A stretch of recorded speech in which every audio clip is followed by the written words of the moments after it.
Praise the Lord. Mathai എഴുതിയ സുവിശേഷം 17-ാം അധ്യായം. 6 ദിവസം കഴിഞ്ഞ ശേഷം യേശു പത്രോസിനെയും യാക്കോബിനെയും അവൻ്റെ സഹോദരനായ യോഹന്നാനെയും കൂട്ടി തനിച്ച് ഒരു ഉയർന്ന മലയിലേക്ക് കൊണ്ടുപോയി അവരുടെ മുമ്പാകെ രൂപാന്തരപ്പെട്ടു. അവൻ്റെ മുഖം സൂര്യനെ പോലെ ശോഭിച്ചു. അവൻ്റെ വസ്ത്രം വെളിച്ചം പോലെ വെള്ളയായി തീർന്നു. മോശയും ഏലിയാവും അവനോട് സംഭാഷിക്കുന്നതായി അവർ കണ്ടു. അപ്പോൾ പത്രോസ് യേശുവിനോട്, കർത്താവേ, നാം ഇവിടെ ഇരിക്കുന്നത് നന്ന്. നിനക്ക് സമ്മതമെങ്കിൽ ഞാൻ ഇവിടെ 3 കുടിൽ ഉണ്ടാക്കാം. ഒന്ന് നിനക്കും, ഒന്ന് മോശയ്ക്കും, ഒന്ന് ഏലിയാവിനും എന്ന് പറഞ്ഞു. അവൻ പറയുമ്പോൾ തന്നെ പ്രകാശമുള്ളൊരു മേഘം അവരുടെ മേൽ നിഴലിട്ടു.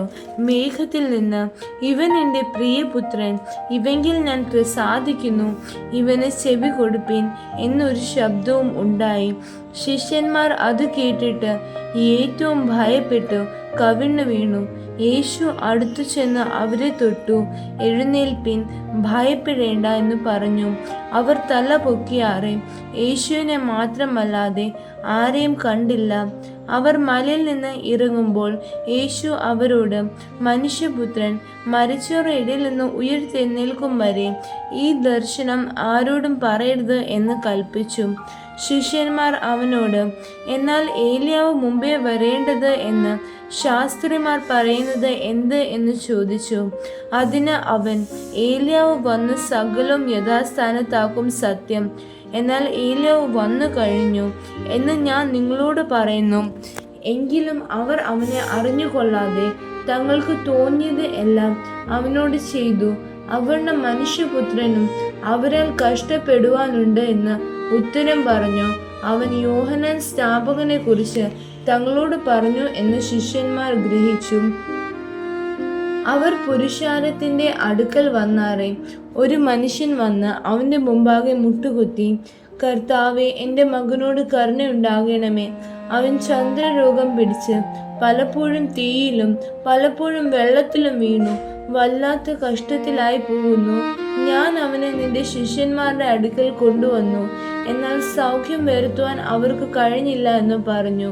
അതിന് യേശു, അവിശ്വാസവും കോട്ടവുമുള്ള തലമുറയെ, എത്രത്തോളം ഞാൻ നിങ്ങളോട് കൂടെ ഇരിക്കും, എത്രത്തോളം നിങ്ങളെ സഹിക്കും? അവനെ എൻ്റെ അടുക്കൽ കൊണ്ടുവരുവിൻ എന്നുത്തരം പറഞ്ഞു. യേശു ഭൂതത്തെ ശാസിച്ചു.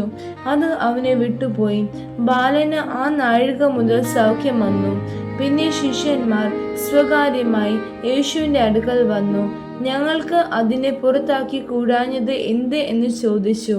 അവൻ അവരോട്, നിങ്ങളുടെ അല്പവിശ്വാസം നിമിത്തമത്രേ.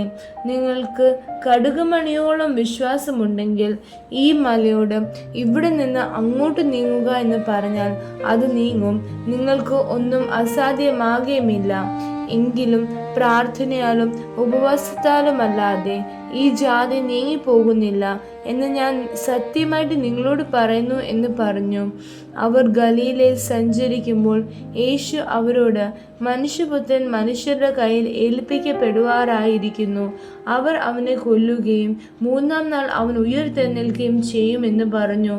അവരോ ഏറ്റവും ദുഃഖിച്ചു. അവർ കഫർന്നഹൂമിൽ എത്തിയ പണം വാങ്ങുന്നവർ പത്രോസിന്റെ അടുക്കൽ വന്നു. നിങ്ങളുടെ ഗുരു പണം കൊടുക്കുന്നില്ലയോ എന്ന് ചോദിച്ചു. ഉവ്വ് എന്ന് അവൻ പറഞ്ഞു. അവൻ വീട്ടിൽ വന്നപ്പോൾ യേശു അവനോട്, ശീമോനെ, നിനക്ക് എന്തു തോന്നുന്നു?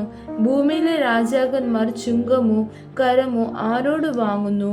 പുത്രന്മാരോടോ അന്യരോടോ എന്ന് മുന്നിട്ട് ചോദിച്ചതിന് അന്യരോട് എന്ന് അവൻ പറഞ്ഞു. യേശു അവനോട്, എന്നാൽ പുത്രന്മാർ ഒഴിവുള്ളവരല്ലോ. എങ്കിലും നാം അവർക്ക് ഇടർച്ച വരുത്താതിരിക്കേണ്ടതിന് നീ കടലിലേക്ക് ചെന്ന് ചൂണ്ടലിട്ട് ആദ്യം കിട്ടുന്ന മീനിനെ എടുക്കാം.